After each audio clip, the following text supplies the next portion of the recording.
française. Et c'est une espèce particulière parce qu'elle vit sous la banquise, elle va se nourrir d'animaux morts ou d'animaux glanés sur le sol. Et très rapidement, en fait, ce sont des requins qui vont devenir aveugles. Ils sont parasités, les yeux sont parasités. Donc imaginez-vous vivre 300 ans sous la banquise où il fait hyper froid et dans l'obscurité totale à bouffer des cadavres. Enfin, j'ai envie de dire, l'éternité c'est long, surtout vers la fin, quoi. Ça doit pas être très très fun la vie du lémurque du Groenland. Donc voilà pour cette introduction rapide du monde des chondrichthyens. Dans le livre dont on parle, voilà, il permet d'identifier 82 espèces de requins, 61 espèces de raies et 10 espèces de chimères. On a essayé d'illustrer le maximum de ce qu'on pouvait en termes de diversité au sein des espèces, avec notamment chez les raies, on a des grosses différences, un gros dimorphisme entre les mâles, les femelles, les juvéniles. On termine par un guide des œufs et des capsules, j'en parlerai un petit peu après, parce que ça peut être aussi une manière d'étudier ces espèces. Et donc c'est le guide à ce jour en français le plus complet sur la zone. On a travaillé avec d'autres chercheurs pour avoir la totalité des espèces connues, mais j'en parlerai un petit peu avant la fin. Donc c'est un guide assez classique pour qui fréquente entre guillemets en littérature les guides naturalistes, où on a une clé, une entrée systématique pour tous les groupes. On a une carte de répartition pour chaque espèce. On va avoir pour chaque espèce le nom vernaculaire, le nom scientifique évidemment. Un texte qui est divisé en 4 parties, donc une partie sur l'habitat, une partie qui permet de décrire sur des critères morpho-anatomiques, une partie sur le mode de vie, ça va être la reproduction, le régime alimentaire, etc. Et une partie sur le statut de conservation. En fait, nous on avait très envie de ne pas s'arrêter au volet naturaliste, mais aussi de parler de conservation. Moi je viens de ce milieu-là, de la biologie de la conservation, et on entend souvent c'est des espèces en danger, etc., etc. Donc pour chaque espèce, on a travaillé avec l'UICN sur les statuts de conservation et sur les principales menaces qui pèsent sur ces espèces. Donc voilà pour la partie gauche, et la partie droite, c'est des illustrations à l'aquarelle. Donc on a privilégié l'illustration par rapport à des guides photos qui sont souvent au niveau esthétique très compliqué à faire sur la totalité d'un livre. D'avoir des photos, on va dire, de qualité homogène, c'est quasiment impossible. Ça nécessite d'aller chercher des photos un petit peu partout dans le monde. Ça peut être très très onéreux, et surtout pour des groupes où on va dire 60-70% des espèces vivent à des centaines de mètres de profondeur. On sait qu'on n'aurait eu que des photos d'animaux morts ramenés sur le pont d'un bateau. Ça n'aurait pas été très sexy ou très vivant. Donc voilà, ce parti pris de l'illustration permet de rendre les choses un petit peu plus vivantes et un petit peu moins morbides, et en plus d'avoir des détails morpho-anatomiques qui, mis en évidence, qui permettent, voilà, de différencier plus facilement des espèces proches. Voilà, je pense à la roussette, à la petite roussette ou à la roussette de Duhamel. Ce qu'on a fait aussi, c'est qu'au niveau des cartes, on a adopté des codes couleurs en fonction de la répartition historique des espèces et de la répartition d'aujourd'hui. C'est-à-dire qu'on s'est aperçu que les requins ont toujours été des espèces exploitées par l'homme, consommées, etc. Et qu'on a de la biblio qui nous permet de savoir qu'il n'y a pas si longtemps que ça, par exemple, le requin taureau était présent jusqu'au nord de la Méditerranée, alors que maintenant on estime qu'il n'y en a plus du tout. Donc le fait de faire apparaître cette répartition historique sur les cartes permet aussi, comme je disais tout à l'heure, de parler de conservation et de visuellement voir l'impact qu'ont eu les activités humaines sur ces espèces. Et dans les planches, voilà, comme pour les roussettes, on a des petites indications qui permettent de différencier aisément les espèces les plus proches. Je pense aux requins féroces et aux requins taureaux, qui peuvent être assez proches, mais dans la taille des dorsales, voilà. Il y a un critère assez facile pour les identifier, pour les séparer l'une de l'autre en cas d'observation. Donc voilà, d'autres espèces de requins. Alors là, on revient un petit peu plus près de chez nous. Le requin renard, c'est très amusant, hein, c'est cette espèce avec une très très longue queue qu'il agite au-dessus de sa tête pour percuter les bancs de poissons ou de calmars pour les assommer avant de les dévorer. Et ce qu'on s'est aperçu, enfin, en consultant la biblio, c'est qu'on avait 2 espèces en Méditerranée, le requin renard à gros yeux, qui était plutôt une espèce, on va dire, qui vivait profondément, et le requin renard commun, l'Opias vulpinus. Et on sait que là où ces 2 espèces cohabitent, en fait, elle se distribue vraiment au niveau de la colonne d'eau les zones de chasse, c'est-à-dire que grosso modo le requin-renard exploite de la surface jusqu'à moins de 200 mètres exclusivement, et que le requin-renard à gros yeux qui peut remonter plus haut quand il n'y a pas du requin-renard, quand il y a du requin-renard, on ne remonte jamais plus haut en fait. Et donc il a aussi des gros yeux, donc il est adapté au milieu plus sombre. Et donc voilà, en cas de cohabitation, ils se répartissent un petit peu les zones de chasse dans la colonne d'eau. Le requin pèlerin, c'est intéressant aussi parce qu'on a travaillé avec l'APEX, qui est une association bretonne qui bosse sur cette espèce pendant des années.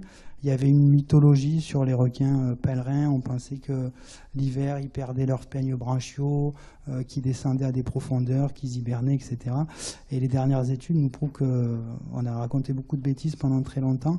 Et donc, on a essayé, voilà, à chaque fois qu'on le pouvait dans le texte, de casser les idées reçues et d'aller chercher les infos scientifiques les plus pertinentes et les plus récentes. On pensait aussi que le requin pèlerin, il y en avait beaucoup parce que quand on les observe, en général, c'est des grandes agrégations. Comme ils sont très très gros, quand il y en a partout, ça s'observe facilement.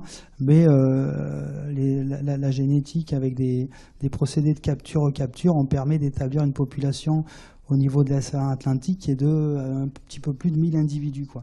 Donc on a des agrégations à certains endroits, on imagine qu'il y en a beaucoup. Enfin, j'espère que je ne dis pas de bêtises au niveau des chiffres.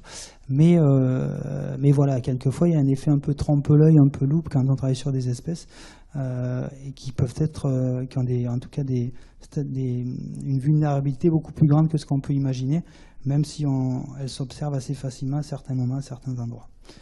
Donc voilà, sur les raies, ce genre de planche, voilà, je le disais, avec le dimorphisme sexuel mâle et femelle, quand il est possible, chez certaines espèces, la coloration de la face ventrale va permettre aussi de différencier les espèces. Le guide tel qu'on l'a conçu, on a travaillé aussi avec Samuel Iglesias qui est à Concarneau et qui est le spécialiste français sur ces espèces. Il est utilisé maintenant, lui, quand il travaille avec ses étudiants, et qui récupère des cadavres et qui doit identifier, pour identifier les animaux morts. Donc ça peut être vraiment un guide qu'on utilise quand on fait de l'observation bête et méchante, mais il est aussi utilisé dans le cadre de certaines stations marines pour étudier vraiment plus finement ces espèces.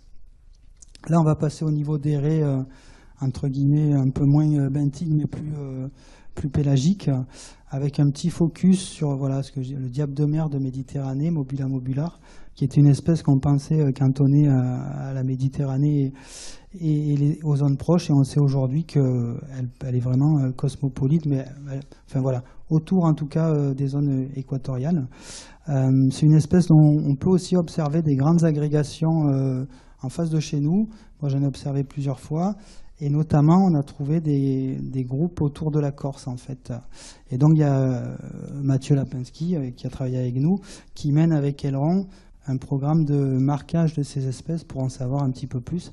Parce qu'il faut bien considérer que parler de conservation avec des espèces dont on sait rien du tout en termes de biologie, ça n'a pas beaucoup de sens en fait. Donc vraiment, on en est quelquefois aux prémices de la connaissance scientifique sur ces espèces.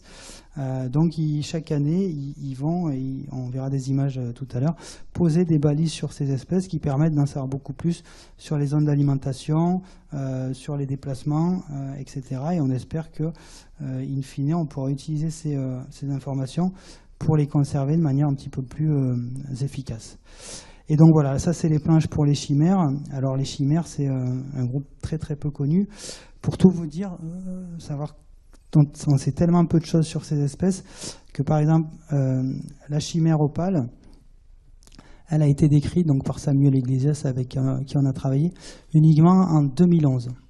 Donc c'est des espèces qu'on trouvait communément sur les chalutages, qui étaient même quelquefois commercialisés. Mais en fait, tout était mis sous le nom de Chimaera monstrosa, et jusqu'à ce que lui tombe dessus et se dise non mais ça c'est pas une chimère commune, et travaille dessus. On n'avait pas identifié cette espèce. C'est-à-dire qu'on a accès à des espèces assez facilement encore, et qu'elles sont encore pas toutes décrites. On a l'habitude de dire que dans les fonds marins, on a encore beaucoup d'espèces à décrire, mais c'est le cas, et ça veut dire aussi que si ces espèces on les connaît pas, qu'on les décrit pas, comme je disais pour les autres espèces, faire de la protection et de la conservation, c'est juste impossible. Et d'ailleurs, c'est ce qui manque pour certaines espèces pour évaluer leur statut de conservation, c'est qu'on manque de données. Voilà, donc la fin du guide se termine par un guide des capsules, parce qu'effectivement, c'est une méthode de travail aussi. L'APEX fait beaucoup de ça, en fait. Avec les bénévoles, ils les envoient ratisser les bords de plage pour récupérer toutes les capsules et permettre de les identifier. Donc c'est pas parce qu'on n'a pas de capsules qu'on peut être sûr que l'espèce n'est pas présente, mais en tout cas, quand on retrouve des capsules, on peut estimer que l'espèce est présente dans le secteur et se reproduit. Et finalement, on s'aperçoit que c'est assez facile avec un guide de déterminer à quelle espèce on a affaire quand on trouve des capsules. Donc le livre permet ça aussi d'identifier les capsules. On a une troisième partie de l'ouvrage qui est consacrée à valoriser tous les gens avec qui on a travaillé sur ce projet. C'est-à-dire qu'on interviewe des chercheurs, on le fait souvent dans nos livres, sur leur travail, sur leur méthode de travail, sur comment ils en sont arrivés là, sur des parcours de vie, parce que vous êtes typiquement le public cible pour nos ouvrages, c'est-à-dire que moi je vois souvent des jeunes en dédicace qui sont intéressés par les milieux marins ou par les oiseaux quand je suis en Camargue, mais qui n'arrivent pas à se projeter professionnellement, à trouver quelque chose à faire. Donc le fait d'aller interviewer des gens qui bossent dans des secteurs aussi différents. Gilles Cuny, il faisait de la paléontologie, il rêvait de faire du dinosaure. Un jour, il a trouvé des dents de requin, il a fait du requin toute sa vie. Alors, il ne plonge pas, mais c'est une approche aussi de ça. Pascal Denat, il a travaillé sur les denticules d'Hermine toute sa vie. Il ne plonge pas non plus, il est phobique de l'eau. Mais il a travaillé là-dessus toute sa vie, les denticules dermiques, il a tout établi quasiment. Il a décrit des espèces, des formes de denticules, etc. Samuel Iglesias, donc de Concarneau, c'est le spécialiste français, il met de conférences au MNHN, et c'est lui qui réalise les inventaires de gobies, de chondrichthiens pour le Muséum d'histoire naturelle. Donc c'est vraiment l'expert français de ces espèces. Mathieu Lapinski, l'association Aileron dont on a parlé, et Eric Stéphane de l'APEX. Donc c'est les scientifiques les plus proches du projet avec qui on a travaillé pour arriver au bout. Et chacun est interviewé, présente son travail, son parcours même personnel, comment il en est arrivé à travailler sur ces espèces. Et c'est plutôt sympathique. Et on s'est appuyé, bien sûr, conseillé par eux, sur plus de 250 références scientifiques. Ça ne veut pas dire que je n'ai pas dit des bêtises pendant cette conférence, parce que moi je suis l'illustrateur du livre et je ne suis pas la caution scientifique. Mais en tout cas, on espère qu'il y en a pas beaucoup dans le livre. Enfin, je vais terminer par les menaces qui pèsent sur ces espèces, parce qu'on a parlé de conservation.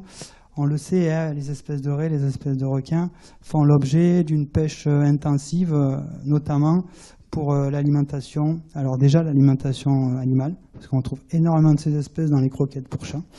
Et on estime que même la moitié de ce qu'on pêche en mer va finir en croquettes pour animaux domestiques. Et pour l'alimentation humaine, alors les ailes de raie, c'est du grand classique. Hein. Sur nos marchés, au resto, on peut trouver des ailes de raie.